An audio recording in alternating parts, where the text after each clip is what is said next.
Et abordons à présent le sujet de ce Conseil européen, le Brexit. Avec vous, Patrick Martin-Genier, merci d'être avec nous pour nous apporter votre analyse. Vous êtes spécialiste des affaires européennes. Alors, dites-nous où nous en sommes. Officiellement, le 1er janvier prochain, ce sera le premier jour effectif de l'ère post-UE pour le Royaume-Uni. Ça, c'est sûr. Ça, c'est certain. Tout à fait. Ça, c'est certain. C'est jusqu'au 31 décembre 2020 pour trouver un accord avec le Royaume-Uni. Alors, en accord, est-ce qu'il va y en avoir un? Là, Boris Johnson a dit il y a quelques dizaines de minutes que le Royaume-Uni devait se préparer à un no deal.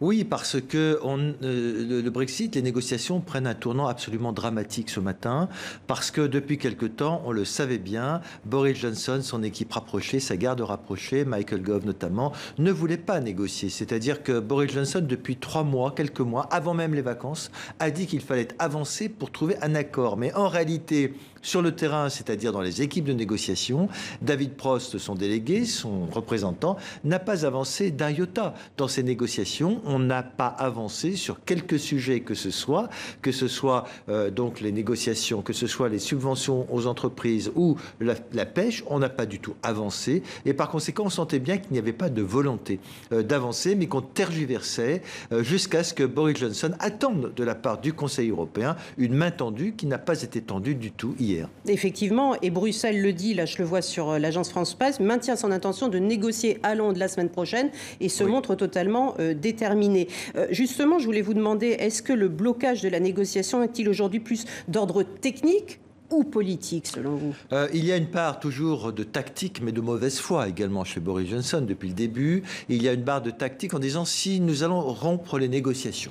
Alors que le Conseil européen a fait preuve quand même, on va dire, d'une volonté de compromis, de souplesse. Je vous rappellerai que depuis ce matin, il y a des appels à la négociation, dont la première d'entre elles, Angela Merkel, a été très claire. Ils vont devoir faire des compromis, mais nous aussi. C'est aussi un signe donné à la France qui est très, très inflexible, notamment sur la pêche. Vous avez remarqué ce qu'a dit hier le président de la République française en disant qu'il ne transigerait pas sur la pêche. C'est aussi un appel aux autorités françaises pour être plus flexibles, plus souples.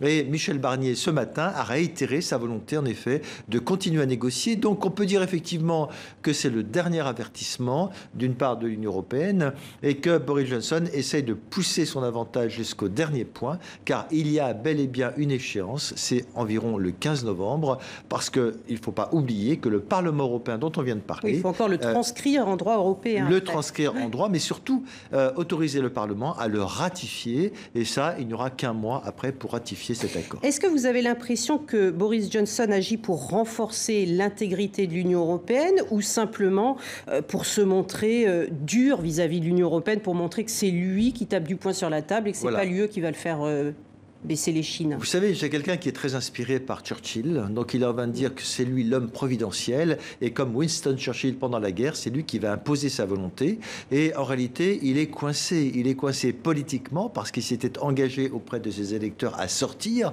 donc il y a une volonté, mais il est dans une logique nationaliste, populiste, qui l'entoure d'ailleurs avec ses principaux conseillers, qu'il s'agisse de Dominic Cummings ou de Michael Gove, ce sont des gens qui sont très radicaux sur le Brexit, et donc il est dans une logique politique d'enfermement, et donc il n'a pas envie de négocier, alors qu'il y a quand même une pression qui est faite sur lui, notamment de la part des milieux d'affaires, qui voudraient absolument trouver un accord. Donc il risque en réalité sa place politique, son poste de Premier ministre, et c'est en quelque sorte le dernier avertissement qu'il envoie à l'Union européenne en disant ce sera une négociation, on devra nous entendre, ou c'est la rupture qui sera consommée. Mais à la limite, le Royaume-Uni prend ses responsabilités, mais qu'est-ce que l'Union européenne a à perdre d'un no deal?